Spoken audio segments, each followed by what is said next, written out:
Yo, what's going on, snipers, and welcome back to our Halifax Raiders Draft to Glory franchise mode here in NHL 24. So in last episode, we had an unfortunate result as we lost to the Pittsburgh Penguins in the first round after our Cup Finals run last year.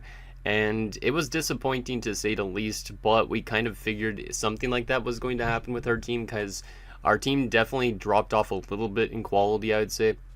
Not overly much, but still enough that our team wasn't able to get it done again. But we still had, I'd say, a fun season in the sense that, like, Burkov won his second straight Vezina, and Mauricio Wilm continued to add to his point total. But the playoffs, we just could not find a way to win in those 7 games. We got very close. If we would have won that series, I think there was a realistic shot we could have went far. But unfortunately, the Pittsburgh Penguins were just a little bit better. But you could see we got some pretty good offensive production. But then when you look at like stuff like the plus-minus issue, like you could see like Hartnell played 5 games, no points, and was -5, so we had him scratched a couple times. Kolesnik was only coming back from injury, I think it was. Yeah, I think he came back from injury if I remember right. And he missed 3 games, but he was still really bad too. So a lot of our defenders just did not play that good in the postseason, unfortunately. And that also backfired in terms of the goaltending performance. As you can see, Burkov had an .898 compared to last year, where he carried us all the way to the Cup Finals, had a .904. Before that, had like a .912, I think it was, into the finals before his numbers just dropped off drastically. But yeah, it kind of sucks that that's the way the cookie crumbles sometimes. But this team does still have a chance maybe at winning a Stanley Cup. But I think this window of winning that Stanley Cup is just going to get like closed much faster because Wilm is likely going to be retiring within the next 2 seasons. Kolesnik could retire this season. We also have guys like Ahin and Lehman who are getting up there in age and likely dropping off too. So there is a realistic shot that we could end up having a bunch of retirements in these next few seasons, and that will make us not make the playoffs and all that type of thing, and we'll have a much worse roster on paper unless the free agency market has a lot of former players in it, which could help us. That would be a beneficial thing if there was some former players in free agency to help us potentially go for a Stanley Cup again. But I think at this rate, this team is definitely, maybe the window is already closed. It's just really tough to tell, obviously, because when you have Mauricio Wilm, anything could kind of happen, but he is already dropping in potential and in overall, so I don't know where he's going to be next season. He could be like an 89 overall next season, which would be really scary, considering he was always like a 94.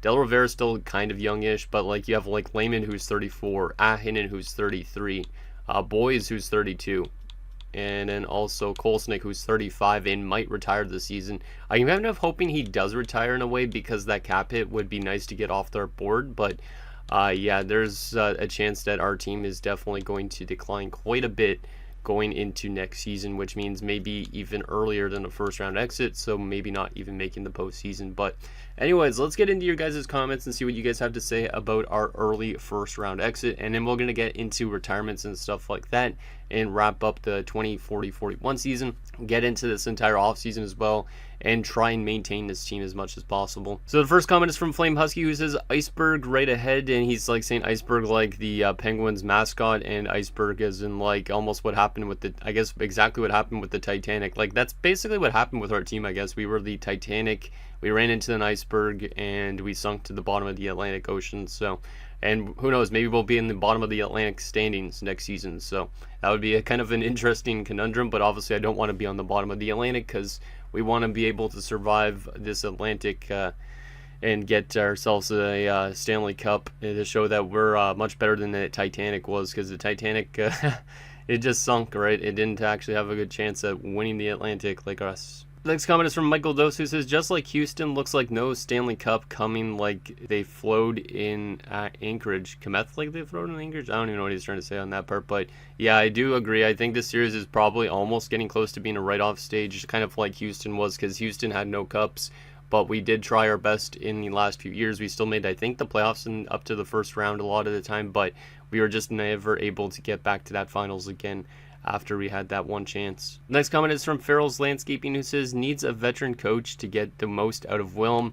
And I don't know if we necessarily need a veteran coach to get Wilm going. Wilm has been a very solid player, obviously, with the current head coach, so I don't really know if it's mandatory. Like, I mean, 55 goals is still really good, so obviously his playoff performance wasn't as good as it was last year, but I think I'm still okay with keeping their current head coach, but obviously we could change coaches depending on if there's a better coach fit out there, which I don't know if there really is, to be honest. Next comment is from Ezra Hamburg, who says, well, this is definitely a tough pill to swallow, but at least some positives to look at are the fact that the Raiders forced a Game 7 and even forced that Game 7 into an OT, but tying it up late. Definitely sucks that they couldn't make it back to the finals for a second year, but you always got to look at the positives, and yeah, that's true. Because the fact that we were able to get it to Game 7 and then also force it into an overtime and be 1 goal away, that was very nice. But there was a lot of chances that we had like late in that third period when we were on the power play that we should have been able to score on, but we didn't. And unfortunately, that was our downfall. The next comment is from Sanro Otaku, who says, and with this, I'm afraid to say it looks like the contention window for this team has slammed shut. I suppose you could change out your backup goalie for next year, but what you really need now is a high caliber defenseman. The problem is you're not going to have a high enough pick to draft one, nor the time to develop any player you might draft in your current position. And yeah, that's true. Our defensive core likely is going to be very mid next season, because you could see that basically 4 of our defenders are pending UFAs, and then you also have a guy like Kolesnik who could potentially be retiring.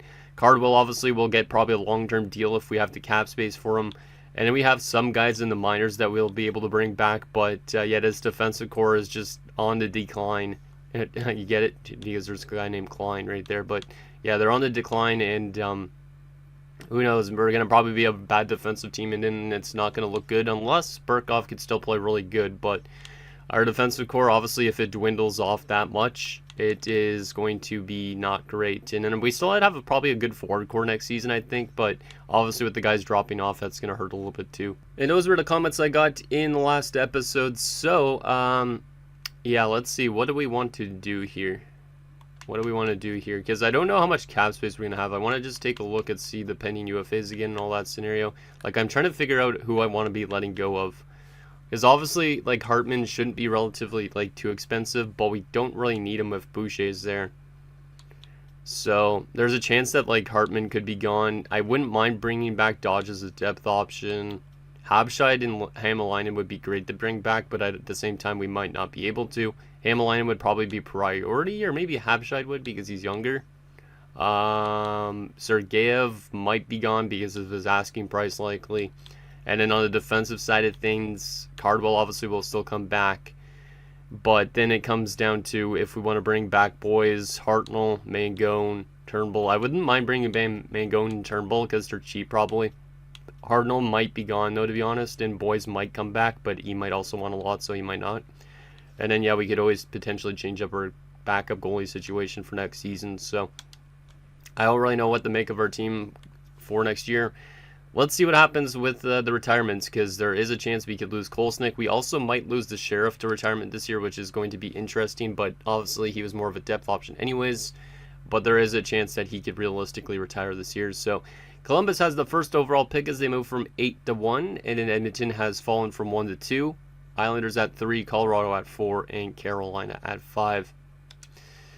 Okay, so the retirement should be coming up here, and did we lose the Sheriff? I really hope we didn't in a way, but at the same time it would make sense because he did drop off in potential quite a bit. So let's see what we got here retirement-wise. So Stützle is the best one to retire.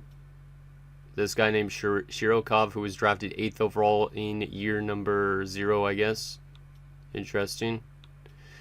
Anton Wahlberg, okay. Luke Misa retired. Okay, so those are all the centers. So nothing insanely crazy on centers. I guess Stützle and Perfetti, all these over 1,000-point guys it is, but we're looking for our guys, which I'm not seeing any so far. Genther, Suze de Leave retires. Josh Philman. Yeah, we did not lose a single forward to retirement, which is kind of nice. So that means the Sheriff might be coming back for another season in the AHL. Defensively, I don't think we lost Kolesnik. However, there is some former defenders that retired. Paul Mayer has decided to hang them up at 35 years of age. Our former second-round pick, he was actually kind of decent in the early years of this franchise mode.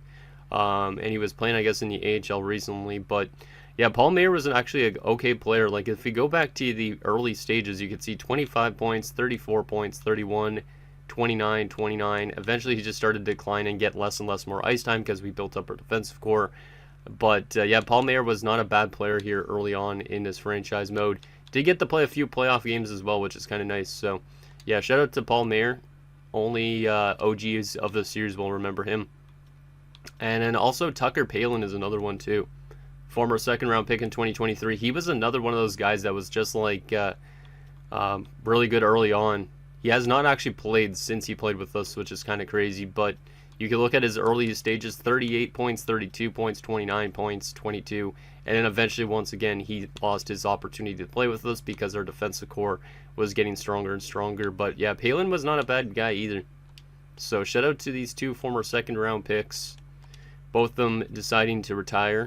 Are they both from Switzerland? No, one's German, one's Switzerland. Okay.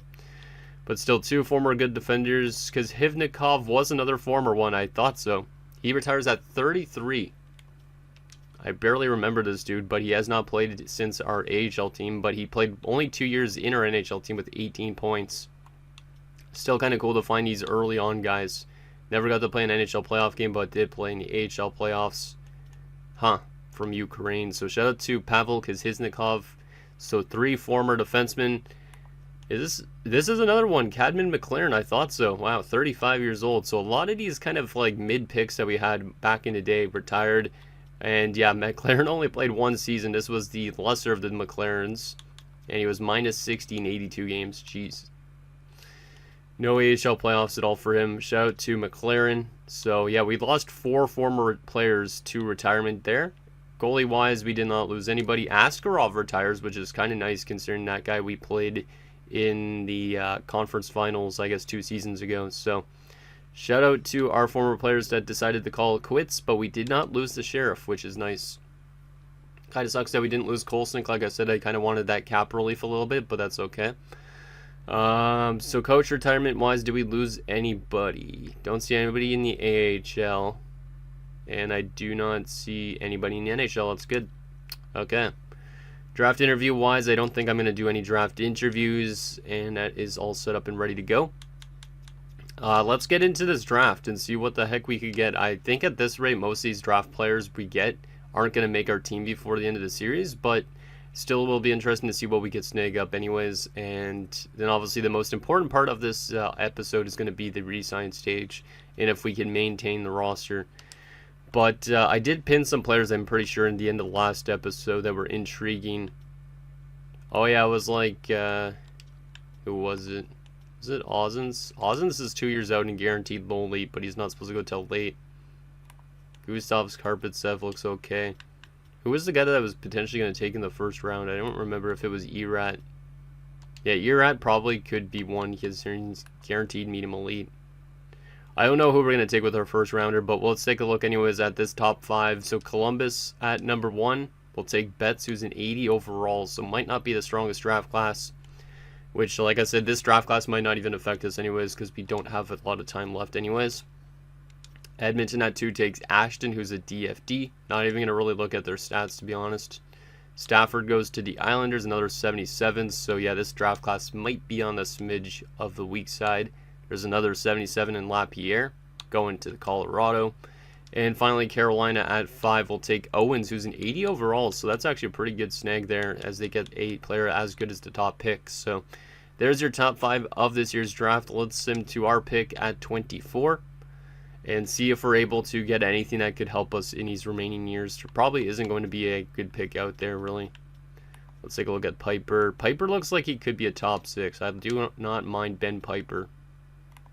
Marvin Trainer, maybe around the same amount. Because I don't really want to go with that medium elite that's guaranteed yet. I might take him next round. Just trying to see if we could find any good steals. This guy looks okay too. Isaiah Rodriguez, but he's probably a little bit more of a long shot. Keegan Stock, What about Paul Day? Paul Day looks interesting too, but you kind of need defensive prospects, but Bush isn't really that great. Quentin Cummins, Guaranteed medium top 6 in Harrington. Doesn't look that great. I think I'm going to go for that one guy that I already just pinned. I think we're going to go for Ben Piper. He's got a bunch of B stats. But obviously, I think he's probably not going to make it before the series ends. But still, we're going to take Ben Piper with our first pick here. And he's a 61 medium top 9. Damn, man. I was hoping he would be a medium 6, but okay. So this guy could still make it, but that potential, not great.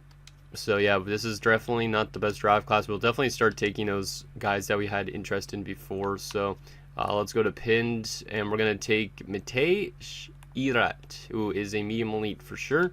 He is a long ways out, but at least it gives us a medium elite prospect that might be able to make it before the end of the series. And then likely we could trade these other guys that could be low elites. So let's go with Irat here with this pick. And yeah, he's a 50 overall center sniper. Hopefully he develops a lot quicker, because that would be a decent player, obviously, for the future of this team. Our next pick in the 3rd round, do we still have some of those guys on the board? We do. I guess we'll go for Karpatsev since he's supposed to go earliest of the bunch. He does look pretty decent, so let's go with Gustavs Karpatsev. He's 20 years old, though, so it's a brisk low top 6. 65, though, is actually pretty solid, but he's already 20. That's the only problem. Might be a really good AHL player, though. Next round, let's see what we can snag up here.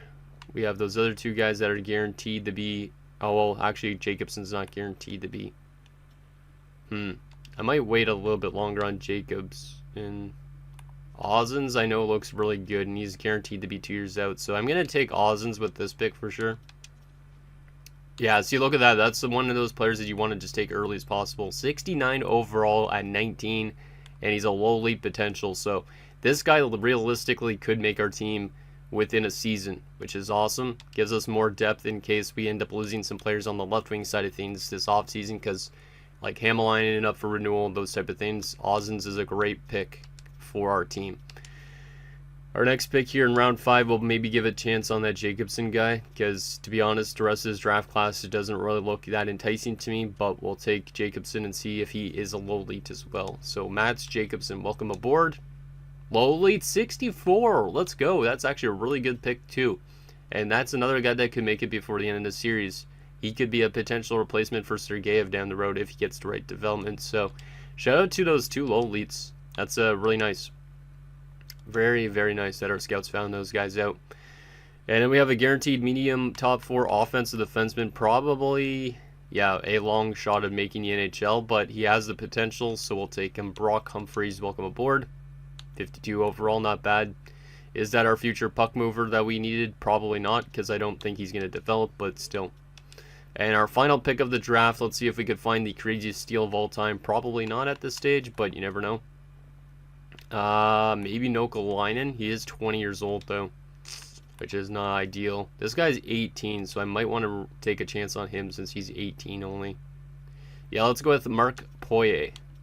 See how good he is. Medium 7th. Yeah. Well, at least we got those 2 low elites. Those 2 low elites are very solid picks. Everybody else is kind of like, eh. Erat might take a long time to develop, but I do really like that we got Erat, Ozens, and Jacobson. I think that's very solid for our future prospect pool on the offensive side of things. Obviously, it's still up in the air if all 3 of those guys will make it to the NHL before the series ends, though.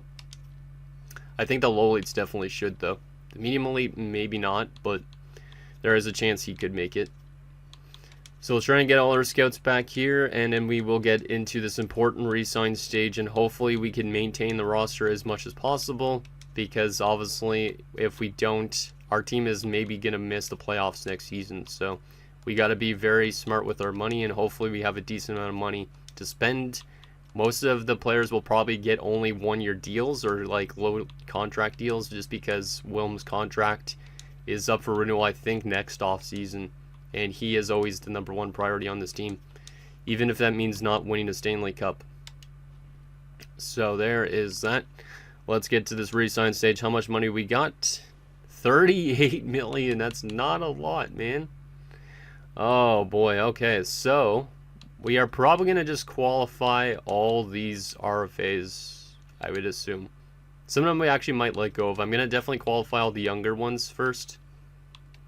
But I am going to be looking at potentially replacing some of the older AHL guys, like Sekera, who's 25, Picard, who's 24.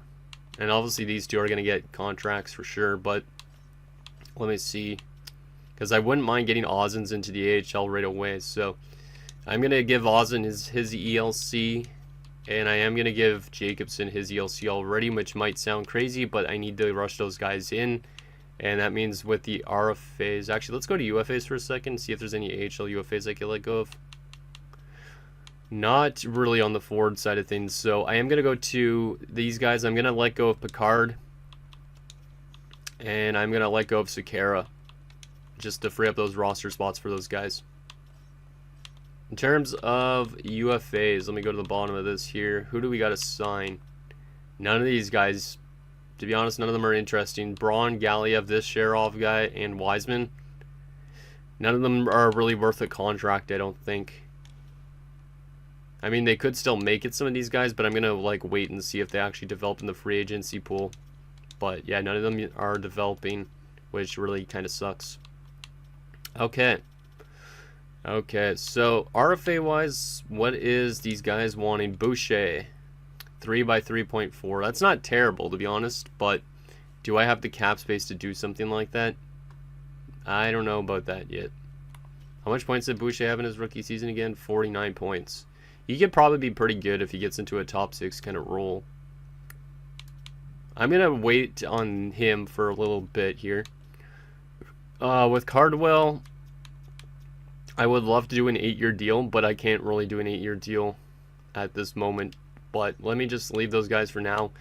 UFA-wise, what do we got to do here? So Sharov, he should want a 2-way deal, right? Yeah, he does. So we'll keep on bringing back the Sheriff because he's a good depth option, and he can also play at the AHL level, so I'm going to definitely hold on to him.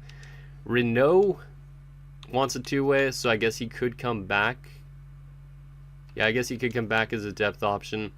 But then we have a logjam of 77, so likely Cracknell would be the one to go because he's the oldest of the bunch. But let me take a look at their asking prices. Turnbull wants 2.65. That's a lot of money. Mangona only wants 900k. You know what? You're going to get that because 900k is very cheap. And Cracknell only wants 900k. So I guess that means Turnbull is going to be on his way out because I'm not giving him 2.65 million, especially with the cap space we have. So those two guys will get contracts. Dodge wants a lot of money too as a depth forward. We'll wait on him for now. Hartman wants $3 million as well. Jeez, man. Let me look at the top guys here first because Hämäläinen and stuff are pretty important. Ooh. Yeah, Hämäläinen's going to cost us a lot, but I would rather sign him over Sergeyev, obviously, for the asking price. So I think Sergeyev for sure is gone. Boys... 6.8, it's not bad. Hartnell wanting $8 million is ridiculous, though. Trying to think of what we could do here. I got to open up the calculator here on my computer and do some math here, see if we have the money to spend on these guys. Because if I do a 1-year deal for Hämäläinen, it's 9,725. At least, and then if I was to bring back Boys on a 1-year deal, that's $6.8 million to spend. That's $16 million already. And then if you had Hartnell, that's $24 million. So I think Habscheid's actually relatively cheap. I might be okay with a 1-year deal for Habscheid as well. So let's see what we could do here. We're going to do a 1 year at 5.6. Hartnell's not going to get a contract. Boys, I'm going to wait a little bit longer. Sergeyev's not getting a contract. Hämäläinen, no, I think is imperative to bring back. So I'm going to give him a 1-year deal at what he's asking for. Hope that they don't ask for more than that, what they actually want. Goalie-wise, we don't have any goalies up for renewal, so that's okay. So I'm going to wait on those guys and see what they want first. Yeah, I think that's what we're going to do. I want to give Boys a contract, potentially over Hartnell because of the money situation. That's the only reason. But let's advance today and see if we get those guys in that we offered contracts to. And then we'll see how much money we're still working with. But obviously those RFAs are going to cost us a bunch, so we want to make sure we have money for them. Okay, let me just go through this quickly. Any rejections in there? Hämäläinen rejected. That's not ideal. I'm going to give him 1 year at 10 million.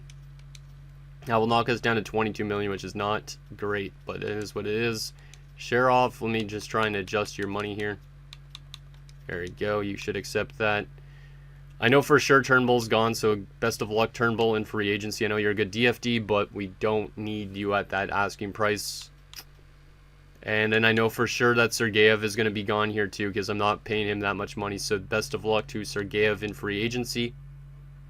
And then it comes down to a lot of these other guys still. RFA-wise, let me just already qualify these guys. I could just qualify them until their money just less for now. Yeah, might as well. Just so that way we might be able to get them for cheaper. Especially with Hämäläinen asking for a lot of money. Hartman for 1 year. I might be willing to do that. Let's do 2.9. And then we'll do Dodge. Yeah, I'll do Dodge at a 1 year at 1.8. I think that's actually not bad for a depth forward. And then Hartnell I think is gone for sure. And then I might want to still bring back Boys if I have the money. Looks like a couple accepts, which is good. I'll just go through that quickly. Hämäläinen still rejecting. We have $29.85 million in cap space. Okay. We could do this. I know we can. Let's do a little bit more on Hämäläinen.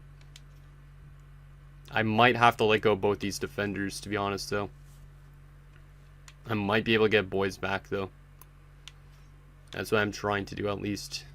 Let's advance today and see if Hämäläinen accepts, because that's the one I'm waiting on the most. It looks like he did accept, which means we're down to $20.65 million in cap space to sign Cardwell, Boucher, Fragapane, and then we could sign one of these defenders. I think we got to let go of Hartnell, to be honest, but let me see if I could get Boys on that 1 year deal. Let's give him 6.95, so a little tiny bit more because he might not want to accept. And he rejected it. Jeez, come on, boys. Just 1 year deal. 1 year deal. We'll give you a tiny bit more than that. I know it's a lot of money to throw to him, but I need somebody back. Boys rejected it. God damn it, man. We're down to almost like the last day of free agency, too. I want to get one of these guys back at least, because or else our defensive core falls off a cliff. So, let's see if we could get Boys on that. Wait, 7.3 for a year. What was Hartnell wanting for a year? A little bit more money than that. Yeah, I got to go with Boys still. So we'll do 7.3 for a year on Boys. And looks like he accepted it. Nice. So we're up to 14 million in cap space, as Hartnell has left the team because of the cap constraint. And we still have Cardwell, Boucher, who need to be paid. Same with Fragapane. I'm going to see if I could get these guys signed up here already, some of them.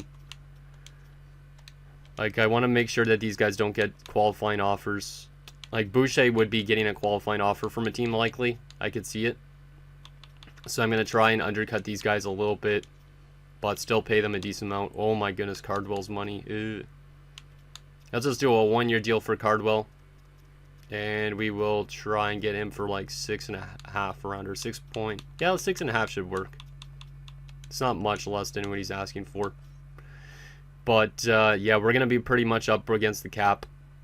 But I think we're in a good spot, at least in terms of our roster still being as good as it was last year. Obviously, losing Sergeyev is kind of a big blow, but not fully, because he was actually playing a little bit out of his role. I want to take a look at actually free agent market for a second here. See if there was any former players before we simulate a little bit. Let's see.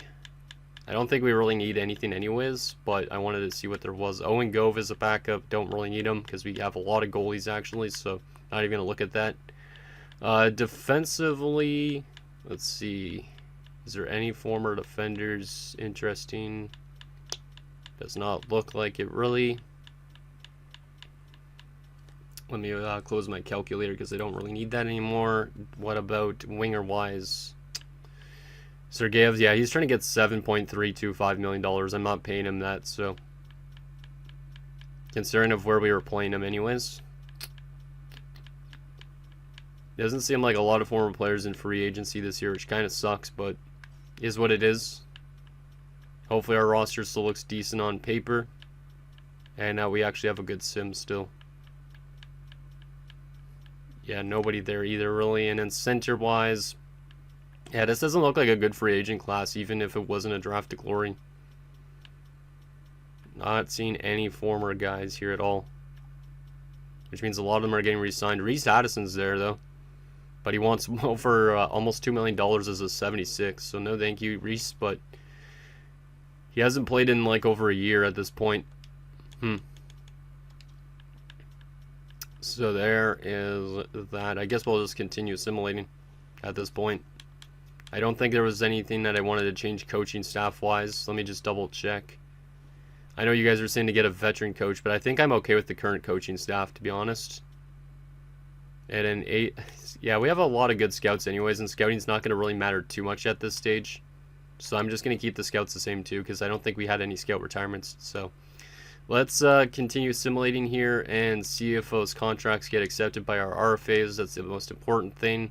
Fragapane accepts, Boucher has accepted, and same with Marty Cardwell. So we have our full roster signed up. Do we have any cap space to bring back former players? We do. 7.3. But is there any area that we actually need players in? Like if we look at our forward group, we have 3, 6, 7, 8, 9, 10, 11, and 12 with Dodge. And then defensively, we have 1, 2, 3, 4, 5, 6. Our defensive core is going to look way worse. That kind of sucks. And a 7th defenseman with like Mangone or something. So our defensive core is okay, but we definitely could use more. Goaltending's good. Yeah, losing Hartnell is definitely detrimental to the defensive core, but I think it was worth it to let him go. A lot of our players are pending free agents this upcoming offseason. I could already offer an extension to Wilms, so I'm already going to do that. We're already going to give him the 2 years that he's asking for, and I'm going to do the 85% trick because I need him signed up because I don't want to risk losing him near the end of his career. I didn't want to do a times 0.85. Oops. 11,475. Oh my goodness, I can barely even type here. 11,475 times 0.85. There we go. We should be able to get him down to under 10 million bucks. And I don't know if he's going to retire at the end of the season, but I still want to have him locked up in case. So 9,775 for 2 years for Mauricio. But as I was saying, we have a lot of guys that are going to be pending free agents going into the next season, which is kind of good because it gives us a better chance to restructure our team a little bit cap-wise. So I don't mind that. Was there anybody in the AHL that could potentially be jumping up this season, out of curiosity? Not really. Yeah, not really at all. Except for the goaltending. Okay, well, I guess we'll leave that. I could sign Sidorov to his ELC, but I'm going to wait a little bit longer just because we have these other goalies still under contract. And I think that is good. Is there any unsigned guys I want to sign up still? Klein could get signed for the AHL. Why not? Since he's a low elite. Just to give them a bit more depth. Erat technically could too, but I want to wait a year since he's medium elite. Yeah, I think that's good. Okay, I think I'm not going to sign any former players here in free agency. Maybe at the start of the season I will, if there's any available still. But let's begin the sent up to next season already. Wilm already accepted his contract extension, which is awesome. So he will be back for another 2 years after this upcoming season if he doesn't retire. That is great that we have him locked up at least, because that's the most important thing I think going forward. It's not winning necessarily the Stanley Cup, it's about keeping him around till he retires and decides to sail off into the Atlantic and never come back again. Okay, so we're at the start of the season. Let me go stop simulating for a second and just see if there's any former players in free agency before we look at our roster. Let's see. Any former players still in free agency? Because usually this is where we find our former players mostly, if we need them. Like a depth defenseman would be decent at this point. Eric Wilson's there, so you know what? We'll sign Eric Wilson because we could use the most defensive depth we could get. Anybody else? Hey, Turnbull's still there too. So Turnbull was trying to get over $2 million, and now he's stuck in free agency still. Trying to get over $1 million bucks. I might as well give him a contract as well. But I'm going to try and get him for under $1 million. So, bring back a couple of former defenders just to give us more depth, because obviously our defensive core is a little bit of a mess right now. We have the roster space as well. Trying to see if there's anybody else that would be okay to bring back as like a depth forward or something like that. Not really seeing any in terms of this side of things. Yeah, I'm not seeing any there. What about left wing? It would be nice to find a depth forward. Not seeing any so far.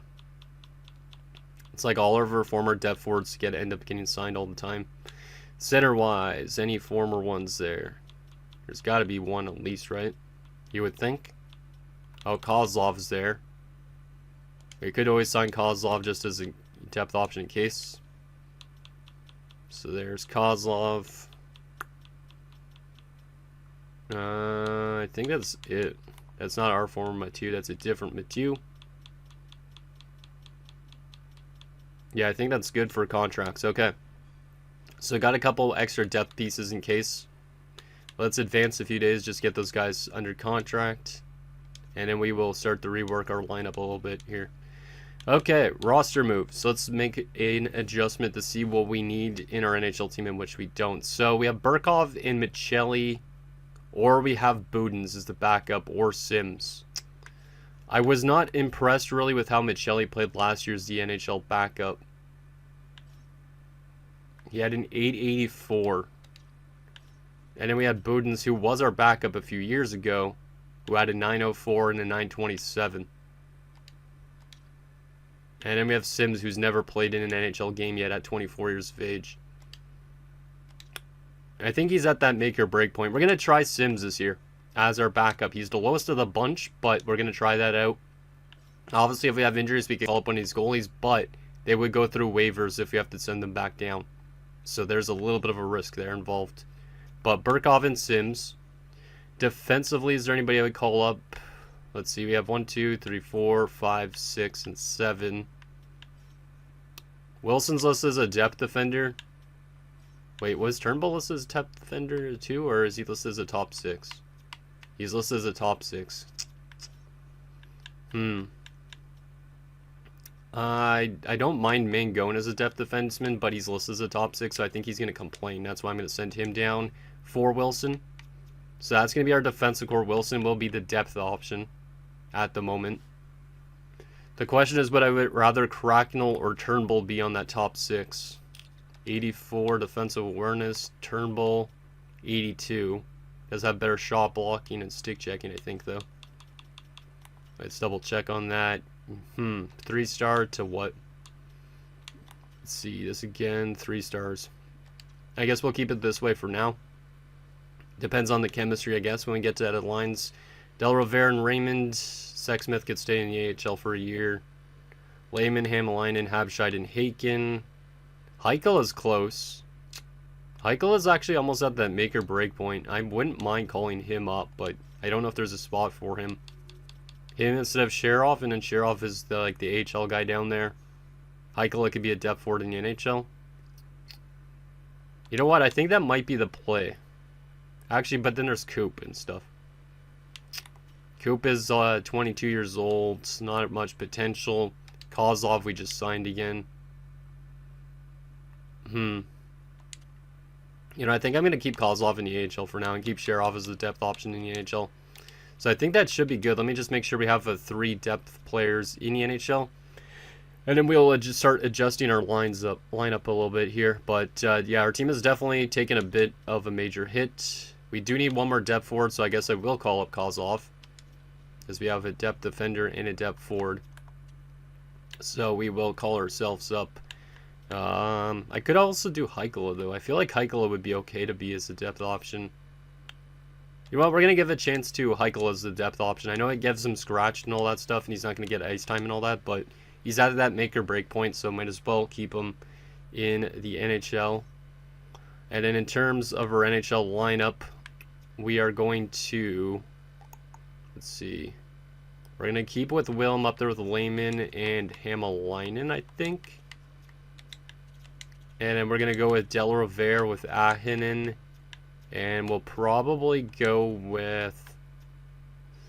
Yeah, we could go with Raymond. Raymond is decent, but Habscheid also could technically be higher up. So we'll put Habscheid there. We'll put Raymond there with Boucher and Hartman. And then we'll have Dodge with... Oh, man, Richter's not getting a lot of ice time there. Let's see. Could go with this. Actually, I might have to keep it like this, to be honest. Whoa, Haken's actually listed as a second liner.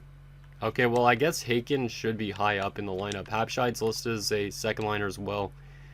I don't know what's with the ice time stuff. I might have to make some adjustments here. Like putting Wilm on the wing. Putting somebody like Boucher down the middle next to Wilm. Putting Ahinen as that second liner center. Del Rivera could be a third line center, but getting more power play time. Kind of spread out those X factors like we did a few years ago. We'll put Lehman on the top line. Hamalainen on that second line. Do I want to do something like this? I don't even really know. I think I got to go with Haken still as a fourth liner, but I got to give him a lot of penalty kill time if I want to do that. From a defensive standpoint, though, Eric Wilson's going to come out and Fragapane's going to come in. That looks okay.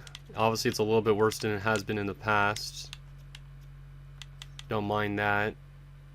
That looks decent still. Our team looks okay, but obviously the depth has definitely fallen off. We're trying to spread out the X factors a little bit. I don't know if that's the best course of action. You guys could let me know if there's anything you would rather do. But we're giving a big opportunity to Bernard Boucher playing with Wilm and Lehman, so that could be really intriguing. In terms of penalty kill, let me just make sure Hagen's on like the first unit here instead of like Lehman. Just because or else, yeah, Hagen's going to complain about his ice time a lot, so we want to make sure to get him that. And on the penalty kill here as well. Let's see, where could we put him on here instead of Hartman, I guess. Even though he's not a face-off guy. Just got to get him ice time, or else he will not be happy. So, I think that's what we're going to run with. It's a bit weird. We might rework it a bit, depending on what you guys think. But, we could always load up our top six and make our bottom six weaker. But, obviously, with guys like Haken listed as a second liner, and in Habscheid listed as a second liner, Raymond listed as a third line scoring forward. We have a lot of guys kind of out of their roles, which is not ideal. So there's that. In terms of the AHL, I guess we would make sure our top prospects are higher up in the lineup. So Ozzen's going to be jumping to that top line in the AHL. Just let me double check this. We want Booze up there as well.